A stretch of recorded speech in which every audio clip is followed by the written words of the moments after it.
I can finally start my life over." Those were the exact words my husband said in a bright, cheerful voice the moment my signature landed on our divorce papers. Beside those papers sat a worn medication logbook, hundreds of pages thick. Next to him sat Bianca, his new partner, who looked at me with fake sympathy and said, "You have worked so hard. Now relax. I will take care of him from here." I did not scream or cry.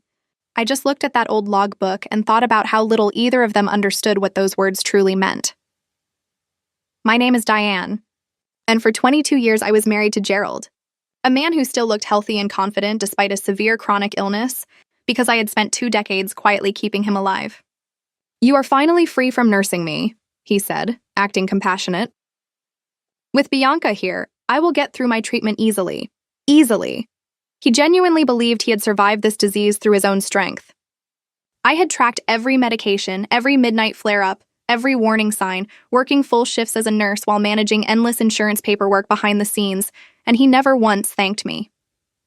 "Nursing your husband is just a wife duty," he always said. "You are a nurse, this comes naturally." I did not ask for alimony. I simply told him to bring the logbook to his next appointment. He waved me off, said Bianca would handle it now. I turned, walked out the front door, and felt something impossible happen: lightness. Behind me, their laughter echoed, giddy over a new life they thought was just beginning. The second that door clicked shut, 22 suffocating years lifted off my shoulders. On the walk to the subway, I called the hospital and formally revoked my status as Gerald medical proxy. The receptionist gasped, because she understood what neither Gerald nor Bianca did yet: that severing a proxy for a complex illness does not just update paperwork. It cuts the entire lifeline between doctor and patient. I moved into my daughter Sophie's small apartment that night. She did not ask questions, just took my suitcase and made me tea. Inside my bag was my personal blue binder, 22 years of handwriting, dates, symptoms, dosage adjustments, tiny details nobody else would ever notice. It was not a notebook. It was a map I had built with my own exhaustion so my husband could keep waking up safely. "Mom," Sophie said, staring at the binder, "you do not have to throw your life away for him anymore. He has no idea how protected he has been, and he will only understand once you are actually gone." That night, I fell asleep without setting a single alarm, for the first time in 2 decades. The next morning brought no missed calls from Gerald. He had no idea his pills were not laid out, no idea what he was walking into. My peace lasted until the pharmacy called. A young woman had come in claiming to be his new proxy.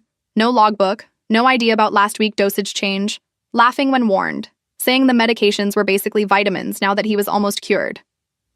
A cold wind moved through my chest. Those were not vitamins, they were serious suppressants, exactly why I had tracked every reaction for years. Gerald had lied to Bianca about his condition just to look strong, and she believed every word.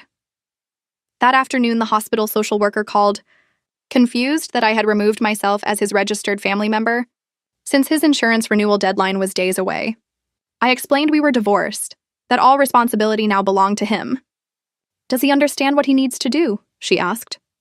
I told her the truth. He said nursing him was my duty, and that he no longer needed me. So I am doing exactly what he asked. That evening, Gerald sat at an empty breakfast table for the first time in years, his hands trembling with a strange cold sweat he blamed on wine. He could not find his insurance card, since I had always managed that folder. At the hospital, the check-in kiosk flashed an error, and a clerk coldly informed him that without his assistance card, today defaulted to full price, and his renewal expired next week. He had no idea that every smooth, effortless visit he ever had only existed because I worked behind the scenes for hours before he walked through the door. Inside the exam room, the atmosphere shifted the moment Dr. Whitman looked up, my old logbook sitting beside his keyboard like a quiet accusation. "My wife and I finalized our divorce," Gerald announced, gesturing at Bianca. "What time did you take this morning's medication?" the doctor asked flatly. Gerald admitted he had skipped it, laughing that missing one day was not a big deal. The typing stopped completely. "These medications maintain a precise concentration in your bloodstream," Dr. Whitman said, his voice sharpening. "Ignoring that schedule risks a fatal cardiac event." He read my handwritten notes aloud. Tremors for 3 nights straight, midnight palpitations, cold sweats Gerald always dismissed as fatigue. Bianca went pale, admitting Gerald told her it was basically vitamins. Then came the real blow. Without renewal paperwork, his monthly costs would jump into the thousands. Your ex-wife always submitted everything early, every single year, the doctor said. And because Gerald medical proxy was revoked, if he ever lost consciousness, no one could legally authorize his treatment. He turned to Bianca and asked if she could list his 5 medications and their dosages to paramedics in an emergency. She had no idea.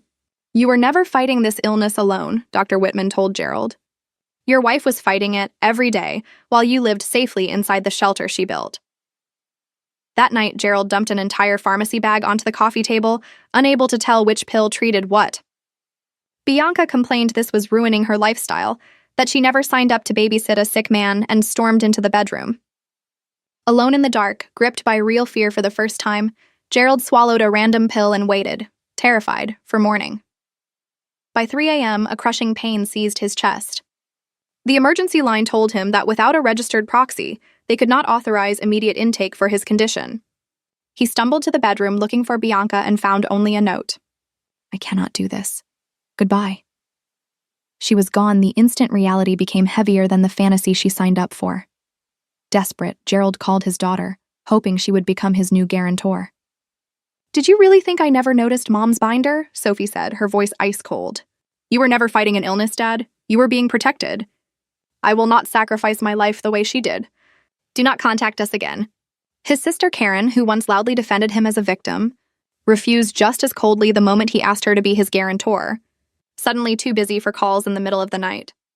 That night, alone, a medication alarm chimed, one I had set years earlier and never removed. Staring at unlabeled pills, terrified of choosing wrong, Gerald finally called me. Diane, please, I do not know what to take. Bianca left me, he begged, his voice breaking. I never abandoned you, I told him quietly. For 22 years, I never once abandoned you to this illness. But you abandoned me as your wife a long time ago. I told him to call the hospital social workers, that everything he needed was already written in the logbook, and that I would no longer include my life in his treatment plan. Then I said goodbye, and I meant it. The next morning, Gerald was found collapsed on his floor.